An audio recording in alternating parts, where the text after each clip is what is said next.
Bonjour tout le monde. Donc, aujourd'hui, on va voir un nouveau chapitre dans le cours d'orthopédie. Nous allons voir l'épaule douloureuse. Donc, on va parler un petit peu de l'anatomie de l'épaule. Ne pas persister sur le livre. Vous pouvez aller sur ma chaîne YouTube et regarder comment examiner une épaule. Là, on va aller très rapidement. Donc, l'épaule, nous avons deux entités.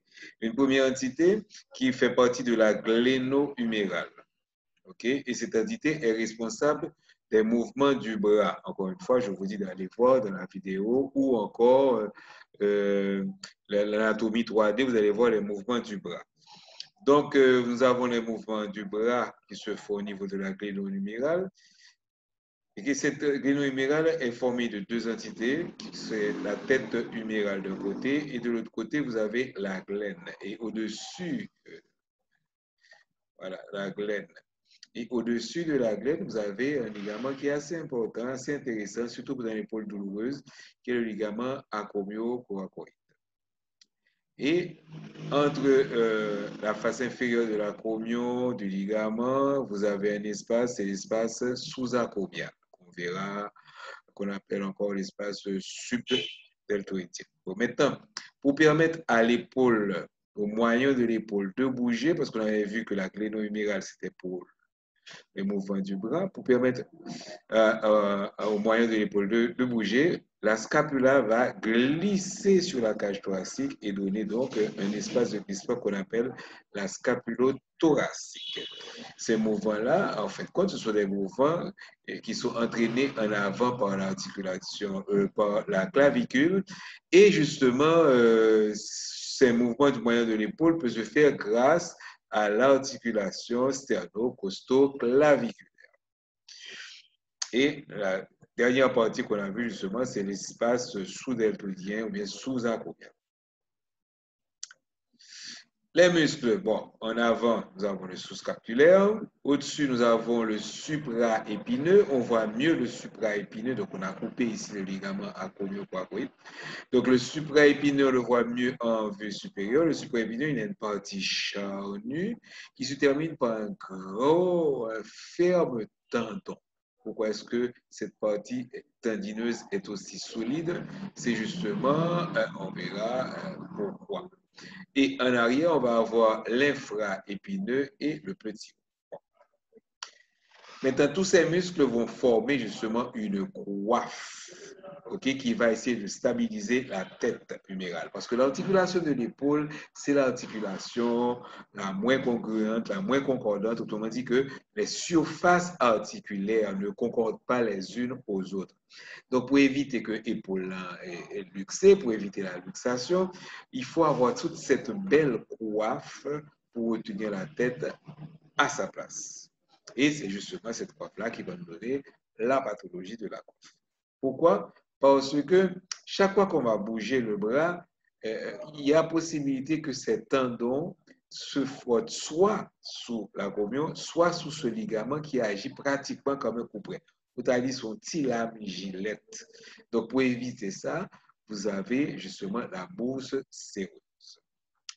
Donc, on va voir les pathologies non calcifiantes et le fameux conflit acromio-huméral qui, justement, sont responsables de la douleur de l'épaule.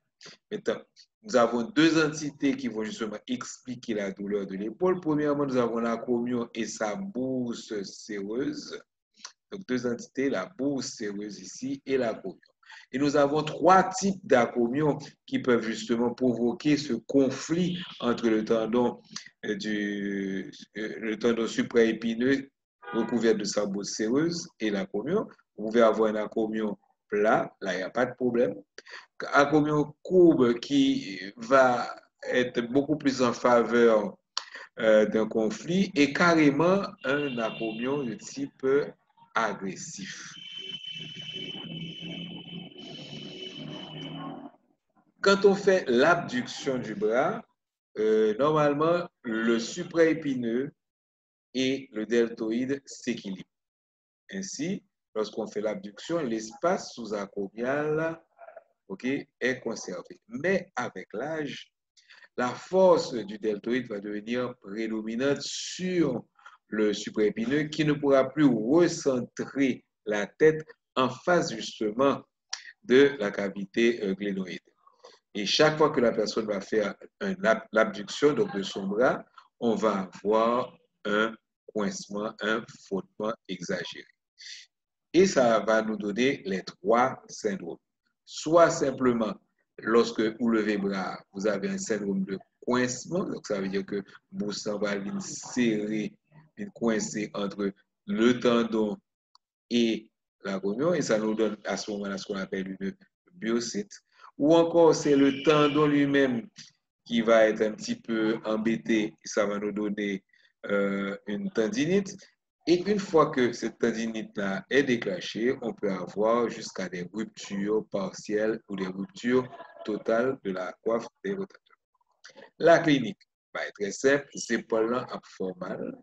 Et douleur dans les épaules, ça, ok, vite exagéré lorsqu'on fait l'abduction. Donc, il y a un moment où le bras fait mal, c'est ce qu'on appelle un arc douloureux. Lorsque la personne lève le bras à moins de 90 degrés, il n'y a pas de douleur. Quand elle arrive à peu près à 85, il y a une douleur jusqu'à 95, 100 degrés. Et une fois que c'est en haut, il n'y a plus de douleur. Ça, cet arc douloureux coïncide justement au coincement de la bourse séreuse et du tendon sous la côte. S'il y a une rupture, la personne a le signe du clairon. Alors, le signe du clairon, qu'est-ce que ça veut dire pour le signe du clairon? C'est, on vous demandait à la personne d'élever justement, vous demandez à la personne d'élever la main, de mettre la main à la bouche. Pour mettre la main à la bouche, je fais une rotation externe. Voilà, quand je mets ma main comme ça, je fais une rotation externe, ce qui me permet de mettre ma main à la bouche. Et comme la personne ne peut pas faire de rotation externe, elle est obligée de lever le coude beaucoup plus haut pour que sa main arrive à la bouche. Et c'est ce qu'on appelle le fameux signe du clairon. Maintenant, la radiographie, elle peut ne rien montrer, comme si nous avons affaire à une tendinite calcifiante, on peut trouver une calcification qui sera justement qui sera la raison de la douleur. Sinon, on ne va rien trouver. Le traitement, que faut-il faire? Bon, je vous réfère au cours sur la douleur aiguë, la douleur chronique. Donc, le traitement de la douleur aiguë, ça dépend que ce soit une douleur de type 1, de type 2 ou de type 3, mais le plus souvent, c'est le type 2 versus type 3. Donc, vous devez donner un anti-inflammatoire. Moi, personnellement, je préfère la dexaméthasone, un anti-inflammatoire, vous donnez un relaxant musculaire et aussi vous donnez du paracétamol. Maintenant, si c'est une personne qui vient avec sa douleur depuis bien longtemps, ok, vous pouvez faire le traitement de la douleur chronique, donc utiliser la gabapentin, la prégabaline ou la mitriptyline. Une autre chose qui marche très bien, ce sont les fameuses compresses chaudes. Donc, on met des compresses chaudes sur l'épaule. Si tout ça ne marche pas, on peut toujours faire ce qu'on appelle une infiltration, grâce à laquelle on va injecter dans l'espace sous-acromial un produit anesthésiant qui contient en plus de la dexaméthasone. Alors, le problème de l'infiltration, c'est qu'il va complètement retirer la douleur. Le traitement médical pur ne retire pas complètement la douleur. Ce qui fait que lorsque la personne fait un mouvement exagéré, lorsque la personne exagère, elle fait trop de mouvements avec son épaule, la douleur, ça va réveiller une petite douleur et elle va mettre son épaule au repos. Le problème avec l'infiltration, c'est que vous anesthésiez complètement l'épaule et ainsi la douleur qui est supposée dire attention, le conflit, la communion est en train d'ébrécher la coiffe des rotateurs. Non, désolé, cette douleur ne vient pas et ainsi en faisant des infiltrations, vous risquez d'augmenter les risques de rupture de la coiffe. Dans les endroits où on peut faire de la chirurgie, malheureusement, ce n'est pas encore le cas en Haïti. OK, il y a les arthroscopies à ciel, on peut le faire sous arthroscopie ou bien à ciel ouvert. Et on peut aussi, bon, pour moi, c'est de la chirurgie de haute voltige, essayer de réparer le tendon qui est rupturé, ce qui n'est pas évident parce que un tendon qui est rupturé par dégénérescence, des fois, on n'arrive pas réellement à le trouver pour le réparer. Donc, c'était tout pour aujourd'hui. Merci beaucoup. Et on se verra donc pour la prochaine slide. Au revoir.